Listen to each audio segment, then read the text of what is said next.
တောင်လာတဲ့ကြာနားရက်ဆိုတော့တက်ဆက်နေတက်ဆက်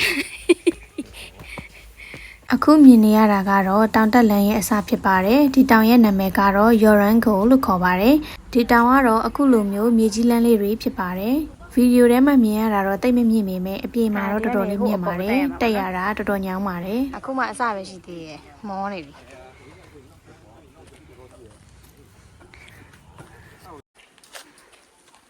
ဒီဟာကတော့ဒီတောင်ပေါ်ကိုတက်ဖို့အတွက်ပြထားတဲ့လမ်းညွန်မြေပုံဖြစ်ပါတယ်။ Yorango တောင်ကြတော့အကုန်လုံးကတက်လမ်းတွေမဟုတ်ဘဲနဲ့အခုလိုအရိပ်လေးတွေရှိတယ်၊ရှောက်လမ်းလေးတွေလည်းရှိတယ်ဆိုတော့စကားပြောရင်လမ်းလျှောက်ကြတာဆိုတော့တိတ်ပြီးတော့မမောပါဘူးနော်။တော်တဲ့တောင်ထဲမှာဆိုတော့ဘာတမ်းမှမကြားရဘဲနဲ့ငှက်တန်တွေ၊လေတိုက်တန်တွေ၊တိရွက်ကြွေတန်တွေပဲကြားရပါတယ်။ဒီတောင်ကကြတော့မြို့နယ်နေတော့လူတော်တော်များများလာတက်ကြပါတယ်။လမ်းတစ်လျှောက်ကတစ်ပင်မှာလည်းအခုလိုအင်ကြီးပုံလေးတွေချိတ်ထားတာပေါ့နော်။ဗီဒီယိုထဲမှာကြည့်ရတာတော့တိတ်မမြင့်ဘူးလို့ခံစားရပေမဲ့အပြင်မှာကတက်ခဲ့တော့ကတော်တော်လေးမြင့်ပါတယ်တက်ရတာအဆင်မပြေဘူးပေါ့နော်ညောင်းတာတအားပါပဲအခုကကြတော့တောင်ရဲ့လမ်းတစ်ဝက်ကိုရောက်နေပြီပေါ့နော်လမ်းတစ်ဝက်ဆိုတော့နောက်ပြန်လှည့်ဖို့လည်းမဖြစ်ရှေ့ဆက်ဖို့ကလည်းအားမရှိအဲ့လိုဖြစ်နေတဲ့အခြေအနေမှာဒါပေမဲ့ရောက်အောင်တက်ခဲ့ပါတယ်ငါရောက်အောင်သွားမယ်ဆိုတဲ့စိတ်နဲ့တက်ခဲ့တာပါတွေ့ကြတော့ AC ပဲတချင်းလေးတွေဖွင့်ပြီးတော့တောင်ပေါ်တက်ကြတာပေါ့နော်တောင်ဝမ်းနေမြင်ရတဲ့ဟိုကမြို့ကတော့ထိုင်ကျုံမြို့ဖြစ်ပါတယ်။ထိုင်ဝမ်လူတွေကြတော့တောင်တက်ရတာကျင့်သားရနေတော့သူတို့က AC ပဲတချင်းလေးဖွင့်လိုက်စကားလေးပြောလိုက်နဲ့တက်ကြတာဖြစ်ပါတယ်။မွေရှိတယ်တဲ့။ပါတယ် careful poisonous snake မွေဟာအဆက်ရှိတဲ့မွေရှိပါတယ်။ be careful ပန်းလေးတွေနဲ့ဆိုတော့တက်ရတာလေ။အမောပြေပတ်မွန်လေးတွေနဲ့လေးတွေကတကူးကူးနဲ့ချစ်စရာနေလမ်းလျှောက်ရတာမဟုတ်လို့ရှိရင်ဒီလိုမျိုးအပန်းဖြေလို့ရတဲ့ထိုင်ကုန်လေးတွေလည်းရှိရပါတော့ဒီမျိုးအတက်လန်းလေးပေါ့နော်တန်နဲ့မတက်ချင်တော့မောရတာပဲ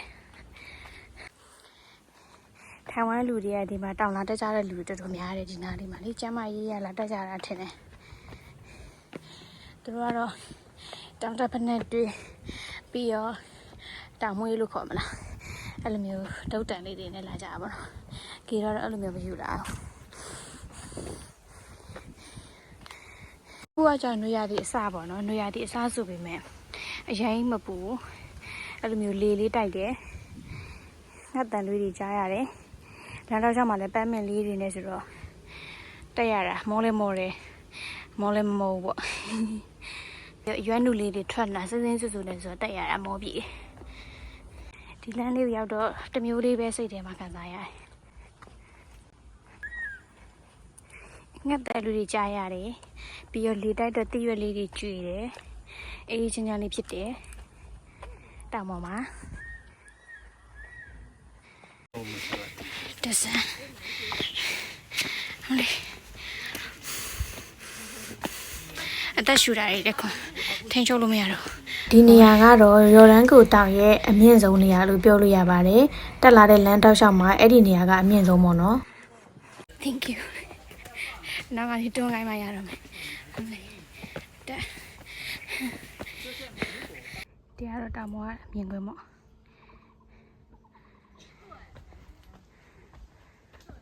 ခုကီရိုလာတဲ့တောင်ရဲ့နာမည်က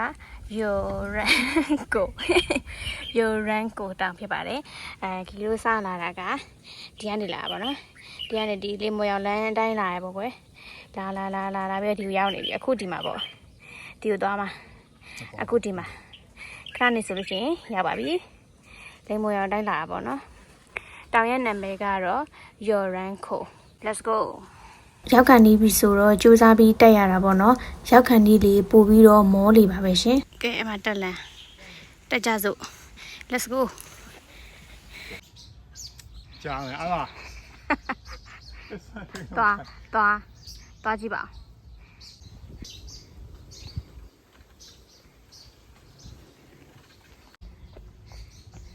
Kom mee dan. သွား Rusland. go first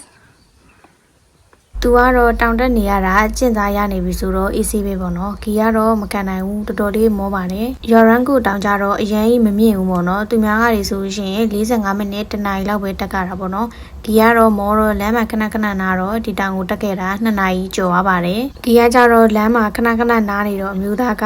စူတာပေါ့နော်ကီကိုခဏခဏနားလို့ဆိုပြီးတော့ပြောတာကီကသူတို့အတွက်ကြတော့ဘာမှဖြစ်ပေမဲ့ကီအတွက်ကြတော့တက်ရတာနည်းနည်းလေးခက်ခဲတာပေါ့နော်ဒါကြောင့်သူကကီကိုစောင့်ပြီးခေါ်နေရတာဆိုတော့သူကသိပြီးစိတ်မရှိချင်ဘူးပေါ့နော်စူလိုက်ပြောလိုက်ချောလိုက်အဲ့လိုမျိုးခေါ်လာတာဖြစ်ပါတယ်ကီကလည်းအားတင်းပြီးတော့တက်ခဲ့ပါတယ်ဒီနေရာလေးကတော့ကီတို့သွားမယ်တောင်ပေါ်ကိုရောက်ကနေပြီပေါ့နော်ရောက်ကန်ဒီလေးပို့ပြီးတော့မောလေးနောက်ဆုံးတော့ကီတို့တောင်ပေါ်ရောက်ခဲ့ပါပြီဒါကတော့ထိုင်ဝမ်အလံဖြစ်ပါတယ်ပြီးတော့ view point ကြည့်ဖို့အတွက်သူတို့ကခုံလေးတွေလည်းချပေးထားပါတယ်ဒါကတော့ယော်ရန်ကိုတောင်ရဲ့ view point အဓိကနေရာဖြစ်ပါတယ်တောင်ပေါ်မှာကတော့လီအရန်တိုက်ပါတယ်ပြီးတော့မြို့ကကြတော့တိတ်ပြီးတော့မမြင်ရဘူးပေါ့နော်လေလူညဉ့်ညံ့နေတာဆိုတော့မြူတွေမှိုင်းနေတာဖြစ်ပါတယ်တောင်ရဲ့အမြင့်ကတော့မီတာ486မီတာပဲရှိပါတယ်အရင်မမြင့်ဘူးပေါ့နော်ဒီတောင်ကြတော့ယော်ရန်ကိုတောင်လို့ခေါ်တာပေါ့နော်အရင်တခါကီတို့သွားတယ်ဒါကန်တောင်ကကြတော့မီတာ800ကျော်တယ်ဒီတောင်ကကြတော့ဟိုပဲမီတာ400ကျော်ပဲရှိရပါတော့ဒီ view ကိုကြည့်ချင်လို့ပြီးတော့ဒီတောင်ပေါ်ကနေရတဲ့လေကိုရှူချင်လို့တက်ခဲ့တာဖြစ်ပါတယ်ကျမရေးရပါတော့အေးနေရပဲတောင်ပေါ်မှာနေလို့ကောင်းတယ်